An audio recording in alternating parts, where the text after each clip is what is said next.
Sanibonani njani, ngiyanibingelela ku YouTube channel kaMakhosuzana Imvula uMakhosi Usipho Esihle.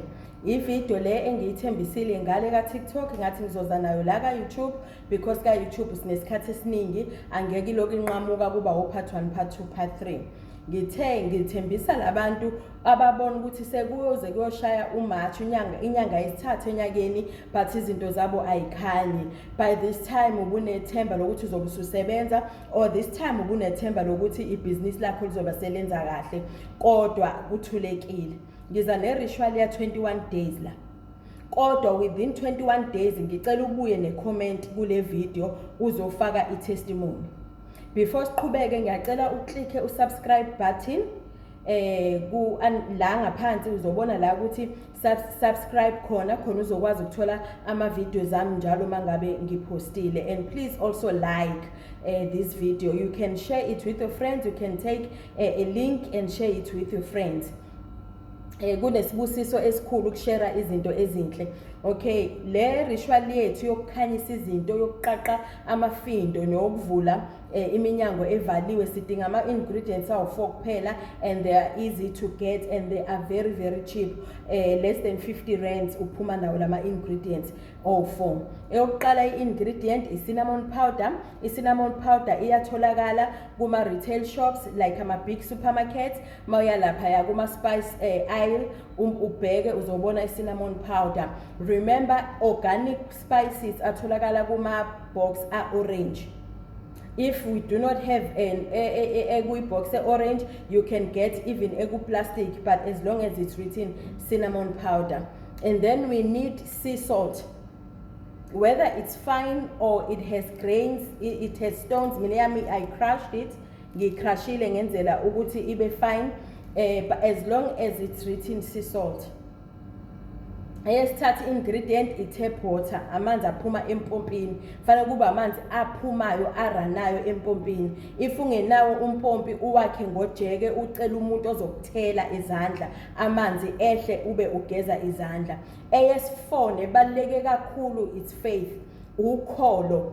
Inikeze amandla i-ritual yakho ngokuthi uyithembe, ukholo ukuthi izoyenza lento ekufanele mayiyenze. Yenziwa kanjani? Uthatha your left hand. Left hand, it's a spiritual receiving hand. You pour your sea salt, noma engakanani, angeke ngikukalele, noma engakanani, and then over sea salt you pour your cinnamon powder. Ufaka i-cinnamon powder bese uyakhuluma la mazwi azohlukana. Ngizoshoya umuntu ofuna umsebenzi, ngishoya umuntu onebhizinisi.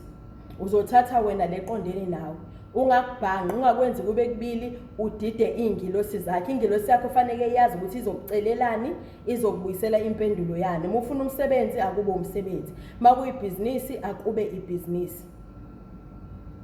Uma kuwuthando noma kuwumshado noma sonke isifiso sakho osifisayo, kodwa ngifisa ukukhuluma nabafuna amabhizinisi noma abafuna umsebenzi. Akukho-ke kodwa sizokubiza ngegama, ngisho ukuthi emqondweni wakho i-intention yakho uwazi ukuthi ugxile kuyikuphi, ngoba mase siyenza angeke sisho ukuthi umsebenzi noma imali noma yini. Ngicela ungilaleleke, sokuphinda lamagama kathathu, lamagama ozowasho. Na i-cinnamon, na u-salt. Angeke ngiyenzeke ngoba mina sengayenza ngoJanuary. Number 1, siyabonga, sibonga ukuphila, sibonga impilo. Usho ukuthi ngiyabonga kuko konke okuhle enengenzeleko, nibusise ibonakalayo nengabonakaliyo. Ngiyazi ukuthi ngizophumelela, kuzofika ukukhanya. Ngiyabonga ibusise ibonakalayo nengabonakaliyo. Ngiyazi ukuthi kuyeza ukukhanya, kuzokhanya. Ngibonga ibusise ibonakalayo nengabonakaliyo. Ngiyazi ukuthi kuzokhanya, kuyeza ukukhanya. Ngalesi sikhathi ukwenza uyageza njalo. Angithi ngithe mina ngeke ngikwenza base ngeke ngakwenza. Ngesikhathi uroundisa izandla uyageza, ayehla amanzi. Ayehla amanzi, uqala ukwenze kube yipaste, ukuthela amanzi kube yipaste khona uzokubhiqa izandla. Ngiyazi ukuthi ngiyabonga ibusise ibonakalayo nengabonakaliyo. Ngiyazi kuzokhanya, sekuzokhanya. Ngiyabonga ibusise ibonakalayo nengabonakaliyo. Ngiyazi kuzokhanya, sekuzokhanya. Ngiyabonga ibusise ibonakalayo nengabonakaliyo. Ngiyazi kuzokhanya, sekuzokhanya. Ube uyigeza izandla, amanzi ehla izandleni zisale zibe clean. Lento uyenza u21 days. nawe kumbuzo Makhosi mangikuma periods ngiyakwenza yebo uma ngihlanganile nomuntu engithanda naye Makhosi engithandana naye Makhosi ngiyakwenza yebo uyakwenza ake siyibambe la 21 days cinnamon powder sea salt Makhosi amanzi nokholo ubuye uzongitshela ukuthi awuboni umehluko empilweni yakho makwande ukukhanya kudede umnyama siyathola